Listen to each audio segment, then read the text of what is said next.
Gel electrophoresis. Gel electrophoresis is a technique used to separate DNA fragments or other macromolecules such as RNA and proteins based on their size and charge. Electrophoresis involves running a current through a gel containing the molecules of interest. Based on their size and charge, the molecules will travel through the gel in different directions or at different speeds, allowing them to be separated from one another. Gels for DNA separation are often made out of a polysaccharide called agarose, which comes as dry powdered flakes. When the agarose is heated in the buffer and allowed to cool, it will form a solid, slightly squishy gel. At the molecular level, the gel is a matrix of agarose molecules that are held together by hydrogen bonds and form tiny pores. At one end, the gel has pocket-lined indentations called wells, which are where the DNA sample will be placed. Once the gel is in the electrophoresis chamber, each of the DNA samples is carefully transferred into one of the wells with the loading die.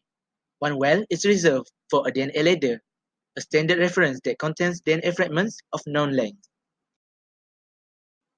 The DNA molecules have a negative charge because of the phosphate groups in their sugar-phosphate backbone. So, they start moving through the matrix of the gel towards the positive pole. When the power is turned on and current is passing through the gel is said to be running. To visualize the DNA, the gel that is stained with a fluorescent dye that binds to the DNA will be passed to an ultraviolet transilluminator, which will show up the stained DNA as bright bands.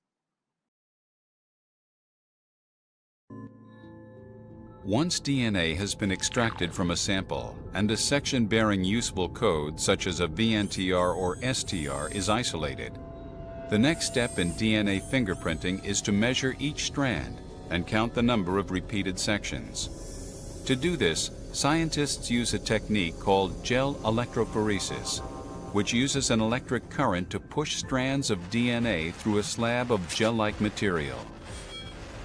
Because each bit of DNA is negatively charged and subject to an equal electric force propelling it to the positively charged side of the gel, smaller pieces move faster than larger ones. When the current is removed, the gel is photographed to reveal how far each bit has migrated. By comparing the bands produced by the DNA samples of interest with bands produced by standard samples whose sizes are already known, the precise length of each DNA fragment can be gauged.